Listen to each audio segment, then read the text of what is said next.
Trigger warning, this video contains elements about depression, mental illness, suicide, addiction, and violence, so be advised.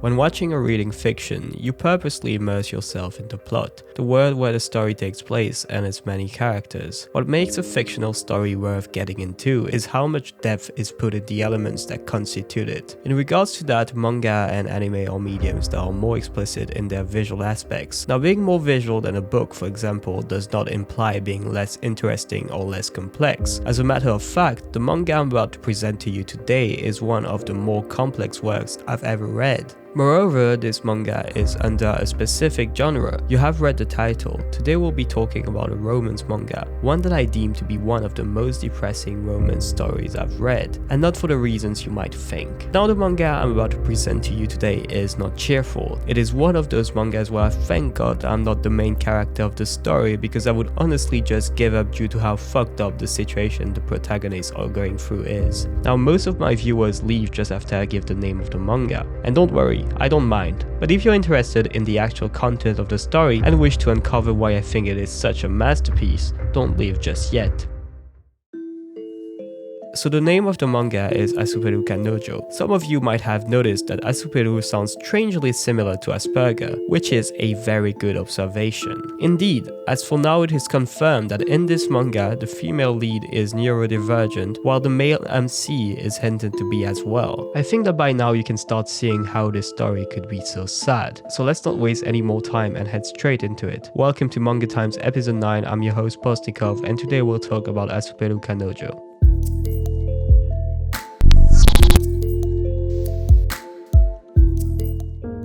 The manga tells the story of our main protagonist that we'll call Ryokoi. He's a high school graduate who's quite antisocial and has since moved to Tokyo. He lives completely alone, making a living by delivering newspapers and drawing doujins, mainly erotic works. His other works are ignored, but they are those where he puts most of his artistic and creative drive, writing about bullying and other things that are less pleasing. This will have its importance later on. Now, his life is boring, quite gloomy, but he makes ends meet and is independent. The all will change one day when someone knocks at his door.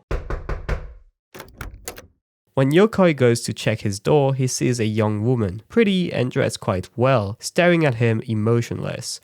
Ryokoi is quite dumbfounded as of why she's there, but it only takes a moment for her to reveal to him that she's a huge fan of his non-erotic works. She was such a fan that she managed to track Yokoi's address and come to his door, traveling 12 hours on bus. She wanted to meet with her favorite author, and therefore Ryokoi feels bad and decides to invite her in. As she removes her coat, Ryokoi can see marks of self-harm on the girl's wrist. Then the both of them sit. The girl introduces herself.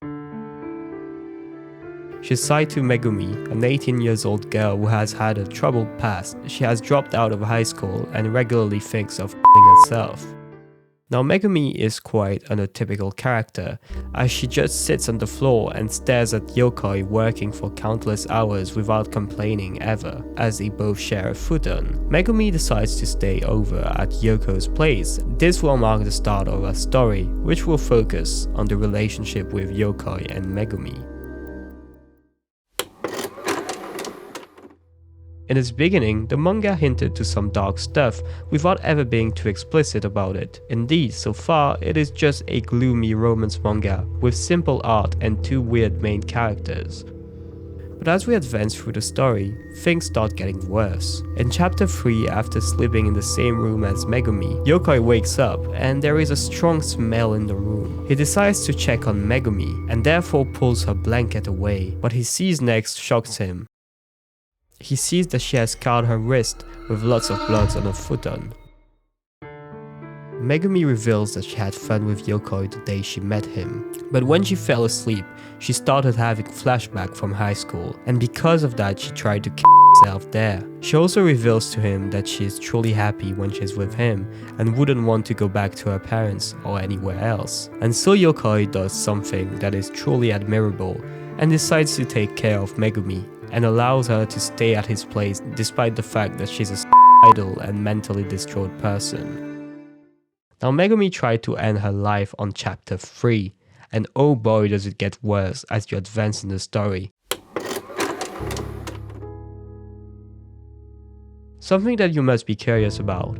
What was Megumi's past like? What pushed her to be so depressed? Well, Megumi was bullied through high school, making her depressive and moreover, she had shown signs of being neurodivergent. For example, she adopted some very strange behaviors, had tendencies to be violent and crude with others. Her behavior goes along the symptoms of Asperger's, which include poor social interactions, obsessions, limited facial expressions, and quite peculiar mannerisms. Throughout your read, you'll see how her past has affected her, and how bad Japan is with dealing with neurodivergent people, but that debate is for another video. Now, there is even an entire arc that deals with her past and how it has come back to haunt her in the present. Now, the main character Yokoi is also really complex, and I honestly think that although this manga is centered more around Megumi's personality, Yokoi remains a much more complex and impressive character. Indeed, he has shown signs of being neurodivergent, with having poor social skills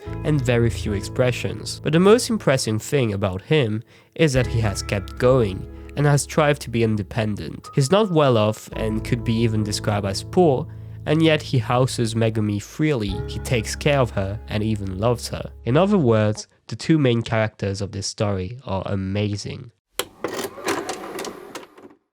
This manga does not hesitate when it comes to dealing with how miserable as human beings can be, and that can be shown through the side characters. I'll give you one example to not spoil you too much. A woman named Takamatsu-san, Yokoi's female neighbor. At first glance, she looks completely normal, but a look at her wrist and scars.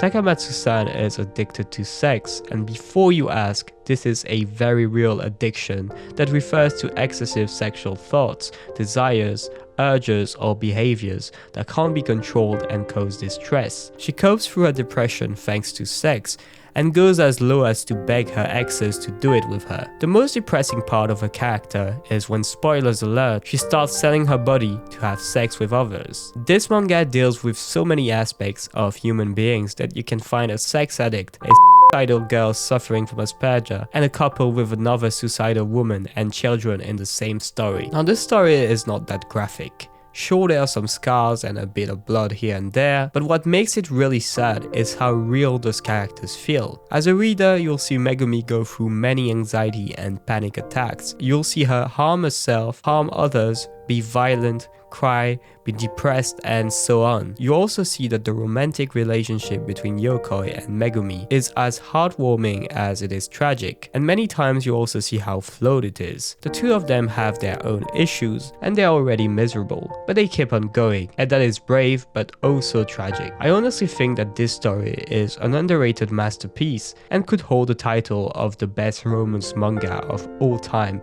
for its complexity, a typical plot, and depth. The themes are just so mature and well executed that I can't help but celebrate the two mangakas that have worked on this story by making a video on this really underrated manga. This manga just shows how important mental health assistance is, and how bullying can break lives, and how miserable those who suffer from it are.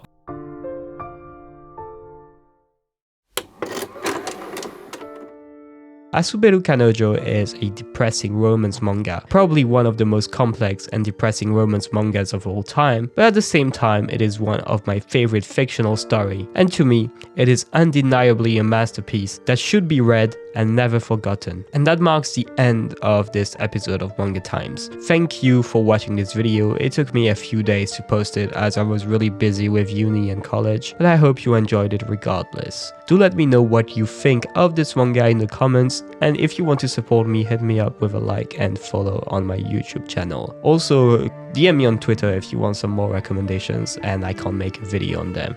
See ya.